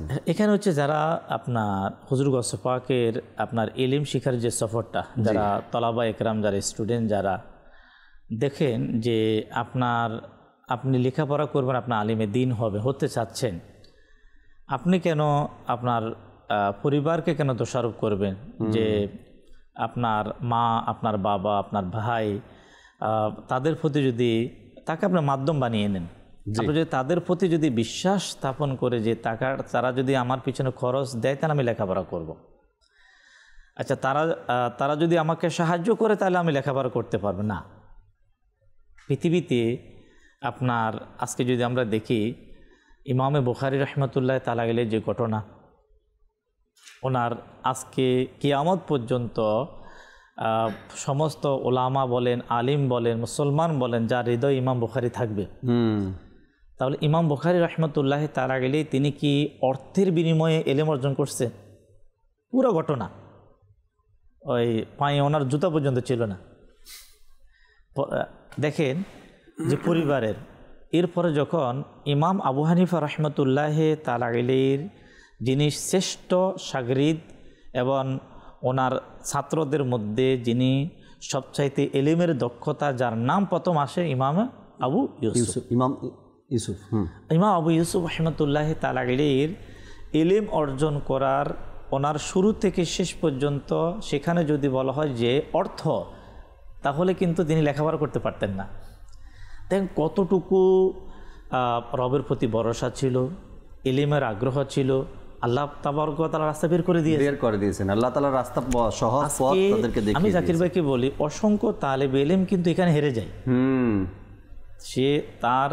সে আলিম হওয়ার তার ইচ্ছা তো আছে, কিন্তু সে হেরে কেন যাচ্ছে? আপনি পড়ুন না, আপনি যখন ইমামদের জীবনী আপনি পড়বেন, গৌসে পাকের জীবনী আপনি পড়বেন, ইমামে আজমের জীবনী আপনি পড়বেন, ইমামে বুখারীর জীবনী আপনি পড়বেন, বড় থেকে বড় ওলামা যারা আপনার তাদের হিস্ট্রি আপনি পড়বেন, তাদের বড় থেকে বড় আলিম হওয়ার পিছনে যে জিনিসটা সবচাইতে ছিল সেটা ছিল রবের প্রতি ভরসা। সুবহানাল্লাহ, সুবহানাল্লাহ। জীবনী অধ্যয়ন করতে হবে, ইতিহাস জানতে হবে। বড় বড় ওলামা একরাম, পীর মাশায়েখগণ, আউলিয়া একরাম, এদের যখন জীবনী আমরা অধ্যয়ন করব, দেখব যে তারা আল্লাহর প্রতি কেমন ভরসা রেখেছেন এবং কেমন ভরসা তারা রাখতেন আর কিভাবে তারা নিজেদের জীবনকে অতিবাহিত করেছেন। এমন অসংখ্য ঘটনা আউলিয়া একরামের কিতাবের মধ্যে বর্ণিত রয়েছে। কেউ বা আল্লাহ তাআলার প্রতি ভরসা রেখে ইবাদতে লেগে গেছেন। কোনো এক ব্যক্তি এসে পাশে বসে গেলেন আর বললেন দেখি কিভাবে চলে তার জীবন। দেখেন হঠাৎ করে খাবার দস্তারখানা তার সামনে চলে আসছে। তো ওই ব্যক্তি যখন আসছিল ওই আল্লাহওয়ালা ব্যক্তির কাছে, তখন ভাবলো যে এখানে তার সাথে থাকলে খাবো কিভাবে, চলবো কিভাবে। দেখেন আল্লাহ তাআলার এমন দয়া আর এমন কুদরত, তার সামনে ওই অলির সামনে খাবার অটোমেটিকলি চলে আসছে। এই যে আল্লাহওয়ালা ব্যক্তিদের এক ভরসা আল্লাহ তাআলার প্রতি, না খেয়ে মারা যাবে না। আগের দিনের মানুষরা হজে কিভাবে রওনা করত, পায়ে হেঁটে যেত। এখন তো মাত্র 6 ঘন্টার মধ্যে চলে যান, কিন্তু একটা জমানা ছিল মাসের পর মাস হাঁটতে তারপর মানুষ যেত হজ করার জন্য। ওই সকল ব্যক্তিরা আল্লাহ তাআলার প্রতি ভরসা কেমন রেখে তারপরে ঘর থেকে বের হতেন। বা আউলিয়া কেরামরা বাংলাদেশটাই যদি দেখি, প্রায় আউলিয়া কেরামের নামের সাথে তার শহরের নাম পাবেন। যেমন শাহজালাল ইয়ামিনী রহমতুল্লাহ, ইয়ামিন থেকে আসছেন বিদায় তাকে ইয়ামিনী বলা হয়। তো এই রকমের যে সকল আউলিয়া কেরাম আমরা শুনি 360 আউলিয়ার বাংলাদেশ, এই 360 আউলিয়া বাংলাদেশের না, তারা তাদের জন্ম অন্য দেশে, ওখান থেকে তারা সফর করে এই দেশে আসছেন। আল্লাহ তাআলার প্রতি ভরসা তাদের ছিল, আমি দিনের কাজে লেগে গেলাম, আল্লাহ তাআলা আমার কাজ করে দেবেন, আমার কাজ মানতে আমার রিজিকের ব্যবস্থা আল্লাহ তাআলা করে দেবেন। তো এই যে আউলিয়া ইকরামের আল্লাহ তাআলার প্রতি আস্থা ভরসা পরিপূর্ণতার সাথে, এটা আমরা যখন অধ্যয়ন করব, জানব, তখনই আমাদের অর্জন হবে। আমরা অনুরোধের কালামগুলো শুনতে চাচ্ছি আমির হামজা ভাই থেকে, যেগুলো অনুরোধের কালাম ছিল। আরেকটি কালাম মনে পড়েন আমার পুরাপুরি, একটা কালামে এমন আছে, ভরসা তোমার প্রতি, হামদ, এটারও যদি 1-2 পংক্তি শুনিয়ে দিতেন। এই আলোচনার মধ্যে আমার মনে পড়লো যে ভরসা তোমার প্রতি, এতটুকু মনে আছে শুধু। যাই হোক, আর দর্শকের অনুরোধের কালামগুলো শুনিয়ে দিবেন, পাশাপাশি গাউসে পাকের মানকাবাতও যদি সম্ভব হয় 1-2 পংক্তি আমাদেরকে শোনাবেন। জি। ইমদাদ কুন ইমদাদ কুন আজ বন্দে গম আজাদ কুন দর্দিনো দুনিয়া শাদ কুন দর্দিনো দুনিয়া শাদ কুন ইয়া গৌসে আজম দস্তগীর ইমদাদ কুন ইমদাদ কুন আজ বন্দে গম আজাদ কুন দর্দিনো দুনিয়া শাদ কুন দর্দিনো দুনিয়া শাদ কুন ইয়া গৌসে আজম দস্তগীর ইমদাদ কুন ইমদাদ কুন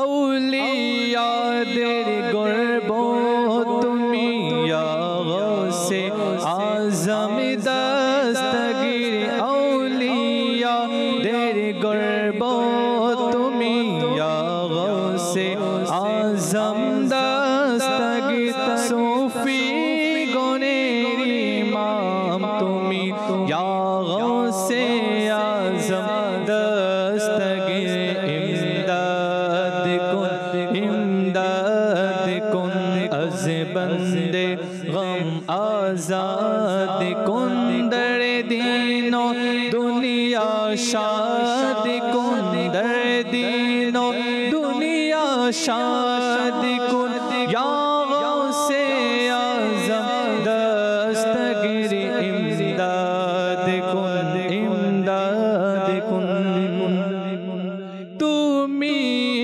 সকল পীরদের পীর, তুমি যে রোশন জমির, তুমি সকল পীরদের পীর, তুমি যে রোশন জমির, খুদা ভীরুদের সরদার তুমি ইয়া গৌসে আজম দস্তগীর ইমদাদ কুন ইমদাদ কুন আজ বন্দে গম আজাদ কুন দর্দিনো দুনিয়া শাদ কুন দর্দিনো দুনিয়া শাদ কুন ইয়া গৌসে আজম দস্তগীর ইমদাদ কুন ইমদাদ কুন সোনার মদিনা আমার প্রাণের মদিনা, সব বলিব কিন্তু তোমায় ভুলতে পারি না। মদিনা সবই বলিব কিন্তু তোমায় ভুলতে পারি না। ভুলিনি ভুলব না ভুলতে পারি না, ভুলিনি বলব না ভুলতে পারি না। সবই বলিব কিন্তু তোমায় ভুলতে পারি না, সবই বলিব কিন্তু তোমায় ভুলতে পারি না। জান্নাত বাগান তোমায় নবী বলেছে, খাক শিফার অধিকারী তোমায় করেছে। মদিনা মদিনা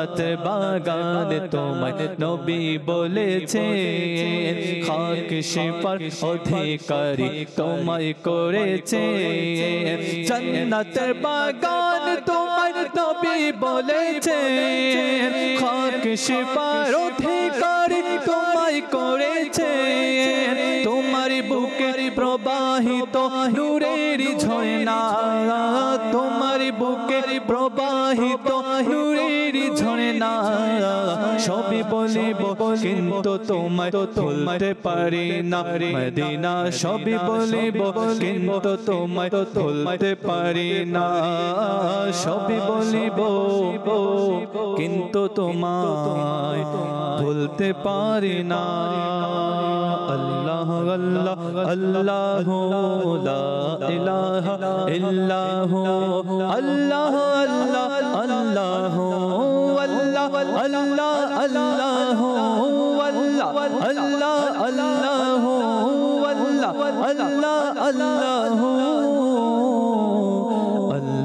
আল্লাহ আল্লাহ আল্লাহ লা ইলাহা ইল্লাহু আল্লাহ আল্লাহ আল্লাহ লা ইলাহা ইল্লাহু বিপদ ও হে খোদা তোমার প্রতি ভরসা বিপদ ও হে খোদা তোমার প্রতি ভরসা বান্দারা রাখে সদা বান্দারা রাখে সদা তোমার প্রতি ভরসা আল্লাহ আল্লাহ আল্লাহ লা ইলাহা ইল্লাহু আল্লাহ আল্লাহ আল্লাহ লা ইলাহা ইল্লাহু আল্লাহ আল্লাহ আল্লাহ আল্লাহ আল্লাহ আল্লাহ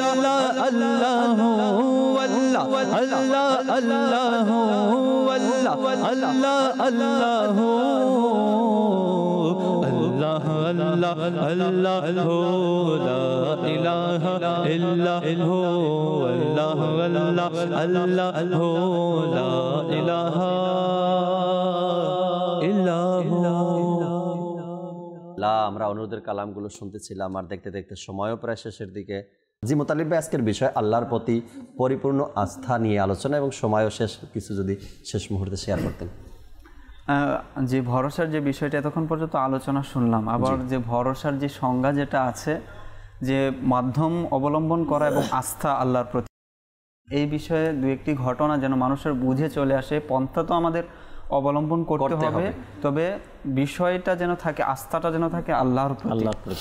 এরকম ধরেন এক বুজুর্গ ব্যক্তি, তিনি নিয়ত করলেন যে আমি একাকিত্বে আল্লাহ তাআলার ইবাদত করব, এবং রিজিকের যে ব্যবস্থা আছে, তিনি জনগণের মাঝে থাকতেন, লুকালয়ে থাকতেন। তো একদা আসলো যে আমি তো মানুষের উপর ভরসা করছি, লুকালয়ে থাকছি, মানুষ আমাকে খেদমত করছে, বিভিন্ন খাবার পৌঁছে দিচ্ছে, তো আমি এমনটা করি না যে মানুষের উপর সম্পূর্ণ সম্পর্ক ছিন্ন করে একবারে জঙ্গলে গিয়ে সেখানে আল্লাহ তাআলার ইবাদত করে, আল্লাহ তাআলা তো খাবার পৌঁছে দিবেন, তিনি রিজিকের মালিক। তো সেখানে গিয়ে ইবাদত করতে লাগলেন। একদিন গেল, দুদিন গেল, 3 দিন গেল, তো কোনো খাবার আসছে না। এভাবে কয়েকদিন চলে গেল। এখন ক্ষুধার পরিমাণ ওই পর্যায়ে চলে গেল যে আর সহ্য হচ্ছে না। তখন আল্লাহ তাআলার নিকট দোয়া করলেন, আল্লাহ পাক হয়তো তুমি আমাকে রিজিক দাও, নয়তো তুমি আমাকে মৃত্যু দিয়ে দাও। আল্লাহ, এমন পর্যায়ে চলে গেছে, এখন আর সহ্য হচ্ছে না ক্ষুধার মাত্রাটা। তো আল্লাহ তাআলার নিকট প্রার্থনা, হয়তো আমাকে জীবিকা দাও, নয়তো আমার প্রাণ তুমি নিয়ে নাও। তখন গায়েব থেকে, অদৃশ্য থেকে আওয়াজ এলো যে তুমি কি ভেবেছ যে তোমাকে আমি এভাবেই রিজিক দিয়ে দিব? যতক্ষণ পর্যন্ত তুমি সেই লোকালয়ে না যাবে ততক্ষণ পর্যন্ত আমি জীবিকা দিব না। আমার পছন্দ হচ্ছে এটা যে আমি মানুষদেরকে জীবিকা, রিজিক এটা আমার বান্দাদের মাধ্যমে পৌঁছে দিয়ে থাকি। তখন সে ব্যক্তি আবারও লোকালয়ে ফিরে গেল, সেখানে তার জন্য খাবার নিয়ে আসা হলো, সেখানে পানি নিয়ে আসা হলো। অতঃপর তার জীবন ধারণের যে বিষয়টা সেটা আবার চলমান হলো। তো এটা বর্ণনা করেছেন ইমাম গাজ্জালী রাহমাতুল্লাহ তাআলা আলাইহি ইহইয়াল উলুমের মধ্যে, ইহইয়াল উলুমুদ্দিনের মধ্যে। আচ্ছা, এর বাস্তব প্র্যাকটিক্যাল যদি আমরা আরও একটি ঘটনার মধ্যে দেখি যে এক ব্যক্তি সে রোজা রাখতো, সারা রাত ইবাদত করতো, আবার দিনের বেলায় রোজা রাখতো। এভাবে তার দিন অতিবাহিত হচ্ছে। আর এই যে রোজা রাখার পেছনে ঘটনা এরকম ছিল যে এক ব্যক্তি তাকে দুটি রুটি রুটি দিয়ে দিত এবং সেই রুটি দিয়ে ইফতার করতেন, আর এর মাধ্যমেই সারা রাত ইবাদত করতো এবং রোজা রেখে নিতেন তিনি। তো একদিন হঠাৎ করে মনের মধ্যে বিষয় উদ্রেক হলো যে আমি কি এই ব্যক্তির দেওয়া রুটির উপরে ভরসা করছি। তখন তিনি বলেন যে এই ব্যক্তির রুটি আর আমি খাবো না, আল্লাহ পাক রিজিকের মালিক, আমি আল্লাহ পাকের প্রতি ভরসা রাখবো, তিনি যদি আমাকে রিজিক দেন তাহলে আমি খাবো, নয়তো এভাবেই থাকবো। তো এইভাবে সেই ব্যক্তি তার রুটিন মোতাবেক রুটি নিয়ে আবার এলো, ব্যক্তিকে তিনি ফিরিয়ে দিলেন যে আমি তোমার রুটিন আমার কোনো প্রয়োজন নেই। এভাবে একদিন গেল, দুদিন গেল, 3 দিন। এখন তো ক্ষুধার মাত্রা বেড়ে গেল, 3 দিন হয়ে গেল, না খেয়ে থাকাটা তো কষ্টকর বিষয়। তখন আল্লাহ পাকের প্রতি যে রিজিক তো আল্লাহ পাক মালিক, তো রিজিক কেন আসছে না? তো রাত্রেবেলায় তিনি ঘুমালেন, স্বপ্নে দেখলেন যে তিনি আল্লাহ পাকের নিকট উপস্থিত। আচ্ছা। তো আল্লাহ পাক তাকে প্রশ্ন করলেন যে ব্যক্তি যে রুটি নিয়ে আসতো সেই রুটি তুমি কেন গ্রহণ করতে না, কেন খেতে না, তুমি নিতে না কেন? তখন তিনি বললেন, হে আল্লাহ পাক, আমার তো ভরসা তোমার প্রতি, আমার ব্যক্তির প্রতি ভরসা নেই। আমার মনের মধ্যে এটা জাগ্রত হলো হয়তো আমি এই ব্যক্তির রুটির উপর ভরসা করছি, আমার জীবন ধারণ হয়তো এই রুটির উপরে আমি নির্ভরশীল, তো এই জন্য আমি ফিরিয়ে দিচ্ছি। তো বললেন এই যে রুটি আসতো এটা কি তোমার বিশ্বাস ছিল না যে আমার পক্ষ থেকে আসতো, আমি এই ব্যবস্থা করেছি, ওই ব্যক্তির মনে আমি সেই বিষয়টা ঢেলে দিয়েছি যে তুমি অমুককে গিয়ে এই বিষয়টা দিয়ে আসো? তখন বলো যে হ্যাঁ এটা তো ঠিক ছিল, কিন্তু তারপরে এরকম। আচ্ছা, ওই ব্যক্তি তিনি দেখলেন যে যে ব্যক্তি তাকে রুটি দিয়ে আসতো সেও আল্লাহ তাআলার দরবারে উপস্থিত। আচ্ছা, তাকেও আল্লাহ পাক প্রশ্ন করলেন যে তুমি রুটি দেওয়া কেন বন্ধ করে দিলে, কেন তুমি রুটি দিয়ে দিতে? তখন বললেন হে আল্লাহ পাক, তো সে ফিরিয়ে দিত এই জন্য। আর তখন আল্লাহ পাক বললেন যে তুমি রুটি কাকে দিতে, কেন দিতে? তখন বললেন হে তোমাকে সন্তুষ্ট করার জন্য আমি রুটি দিতাম এবং তুমি যেন রাজি হও এই জন্য আমি দিতাম। তখন আল্লাহ পাক বলেন যে যে এভাবে খিদমত করে তার জন্য এক পুরস্কার আছে, মহান পুরস্কার রয়েছে। তো ওই ব্যক্তি পরবর্তীতে আবার তাকে রুটি দেওয়া হলো আর সে গ্রহণ করতে আরম্ভ করলো। তো এই যে বাহ্যিক যে অবলম্বন যেটা আছে, মাধ্যম যেটা অবলম্বন আছে, এটা আল্লাহ তাআলার পক্ষ থেকে, আল্লাহ তাআলার পক্ষ থেকে। কওম যেটা ফেরাউন থেকে বাঁচার জন্য যখন রওনা হলেন, নদী পার হবেন, তো সেখানে আল্লাহ তাবারক ওয়া তাআলা সবচাইতে বড় ক্ষমতাশীল। আল্লাহ তাআলা বললেই কিন্তু সেটা কি হয়ে যায়, সেটা রাস্তা হয়ে যায়। কিন্তু আল্লাহ তাবারক ওয়া তাআলা মুসা ইসলামের হাতে যে লাঠি ছিল সেটা দিয়ে কি করতে বললেন, আঘাত করতে বললেন। এই যে মাধ্যমটা আপনার শুধু কি হবে সেটা হবে যাতে করে, যেটা আমাদের আব্দুল মুত্তালিব ভাই বারবার বলেছেন যে মাধ্যমটা যাতে করে হালাল পন্থায় হয়, রবের সন্তুষ্টি মোতাবেক হয়। জি জি, যেভাবে কোরআন ও হাদিস বলা হয়েছে, শরীয়ত সম্মতভাবে বলা হয়েছে, এইভাবেই যেন আমরা মাধ্যমটা তালাশ করি, সেই মাধ্যমেই আল্লাহ তাআলা আপনাকে আমাকে রিজিক পৌঁছে দেবে। আসলে অনেক সময় এরকম লেখা আমাদের সামনে চলে আসে যেগুলো মানুষকে বিভ্রান্ত করে। যেমন যে আয়াতগুলো নাজিল হয়েছে, যে আয়াতগুলো আল্লাহ পাক প্রেরণ করেছেন মানে মিথ্যা মাবুদের জন্য, যাদের নিকট যাওয়া যাবে না, এবং সেই আয়াতগুলোকে আল্লাহর ওলিদের সাথে অনেকে মিলিয়ে ফেলছে। আল্লাহর ওলি আর মিথ্যা মাবুদ যেগুলো ছিল, ওই সব মুশরিকরা যাদের ইবাদত করো তারা কি কখনো এক? আল্লাহর ওলিদের ব্যাপারে আল্লাহ পাক সূরা নাজিল করেছেন, আল্লাহর ওলিদের ব্যাপারে আল্লাহ পাক আয়াত নাজিল করেছেন। আমরা আসিফ বিন বরখিয়ার ব্যাপারে জানি যে তিনি মুহূর্তের ব্যাপারের মধ্যে কি করলেন, তখতে বিলকিস যেটা আছে সেটা নিয়ে এলেন। কিন্তু সুলাইমান আলাইহিস সালাম তো আল্লাহ পাককে বলতে পারতেন যে আল্লাহ পাক তুমি আমাকে এটা নিয়ে আসো, তিনিও কি করলেন যে তোমাদের মধ্যে কি আছো? তো এটা কি মাআযাল্লাহ শরীয়ত বিরোধী কাজ হয়ে গেল? তো এই বিষয়গুলো আমাদেরকে বুঝতে হবে। মিথ্যা মাবুদ আর আউলিয়া কেরাম, আল্লাহর রসুল যারা আছেন তারা কখনো এক হতে পারে না। এটা যারা করছে তাদেরও বোঝা উচিত যে আমি কোন আয়াত কার সাথে মিলাচ্ছি, কোন আয়াত কোন জায়গায় ব্যাখ্যা করছি। এটা আপনার এটাতে স্পষ্টভাবে এই কাজগুলো যারা করে তাদের ব্যাপারেও কিন্তু কোরআন হাদিসে লেখা আছে, যারা মুনাফিকদের খাসিলত হচ্ছে তারা ওই যে আয়াত মুমিনদের ব্যাপারে সেটা আপনার অন্যদিকে তারা কি করবে, ডাইভার্ট করবে। যেমন যারা শাফাআতকে অস্বীকার করে, তারা মায়াদাল্লাহ কোরআনুল কারীমের স্পষ্ট আয়াত সেই দিন না তাদের কোনো সাহায্যকারী থাকবে, যেটা কাফিরদের ব্যাপারে নাযিল হয়েছে। তাহলে কাফিরদের সাহায্যকারী কিয়ামতের দিন থাকবে না। তো এই আয়াতটাকে মুনাফিকরা নিয়ে গেছে মুমিনের ব্যাপারে, মুমিনদের, কিন্তু কিয়ামতের দিন শাফাআত আদা বুঝছেন, কিন্তু এদের কোনো সুপারিশকারী থাকবে না। তারা কারা? যারা মুসলিম ঈমান আনেনি যারা। এখন হচ্ছে দেখেন এটা এই কাজ কারা করবে? স্পষ্ট যারা মুনাফিক যারা তারা এই কাজ করবে। আল্লাহ এদের হেফাজত করুন। আমিন আমিন। আমাদের সময় দেখতে দেখতে একেবারে শেষ। দর্শক শ্রোতা, আল্লাহ চাই ইনশাআল্লাহ তাআলা আগামী পর্বে আবারও নতুন একটি বিষয় নিয়ে আপনাদের সামনে উপস্থিত হওয়ার চেষ্টা করব। ততক্ষণ মাদানী চ্যানেলের সাথেই থাকুন। আসুন আমরা দাঁড়িয়ে সালাতু সালাম পাঠ করি। ইয়া নবী সালাম আলাইকা, ইয়া রাসূল সালাম আলাইকা, ইয়া হাবিব সালাম আলাইকা, সালাওয়াতুল্লাহ আলাইকা, ইয়া নবী সালাম আলাইকা, ইয়া রাসূল সালাম আলাইকা, ইয়া হাবিব সালাম আলাইকা, সালাওয়াতুল্লাহ আলাইকা। আরশকা কাবা মদিনা,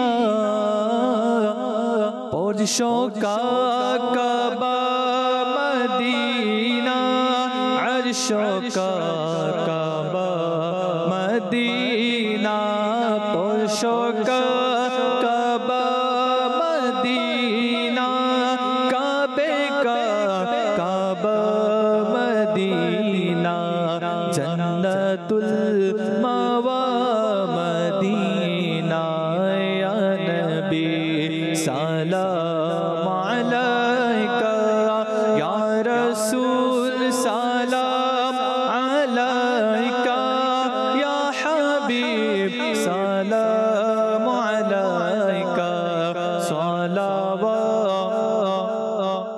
আলাইকা। মুস্তাফা জানে রহমত पे लाखों सलाम, शमाए बज़ में हिदायत पे लाखों सलाम, गौसे आज़म पे इमाम तोक़ा वन्नो का जलवा ए शान कुदरत पे में जिसने ने की दावत का जज़्बा दिया, जिसने ने की दावत का जज़्बा दिया, उस आमीरे अहले सुन्नत पे लाखों सलाम, मुस्तफा जाने रहमत पे लाखों सलाम, शमाए बज़ में हिदायत पे लाखों सलाम। अस्सलातु वस्सलामु अलैका या रसूलल्लाह, अस्सलातु वस्सलामु अलैका या हबीबल्लाह, सुब्हानकल्लाहुम्मा व बिहम्दिका ला इलाहा इल्ला अंता अस्तगफिरुका व अतूबु इलैक, सुब्हानकल्लाहुम्मा व बिहम्दिका ला इलाहा इल्ला अंता अस्तगफिरुका व अतूबु इलैक, सुब्हानकल्लाहुम्मा व बिहम्दिका ला इलाहा इल्ला अंता अस्तगफिरुका व अतूबु इलैक। अस्सलातु वस्सलामु अलैका या नबी अल्लाह व अला आलिका व अस्हाबिका या नूर अल्लाह, ला इलाहा इल्लल्लाहु मुहम्मदुर रासूलुल्लाह सल्लल्लाहु अलैहि वसल्लम। रहमत पूर्ण हक प्रभात আমার, তাহাজ্জুদ আর ফজরের অভ্যাস আছে যার, রহমত পূর্ণ প্রভাত হয় তার।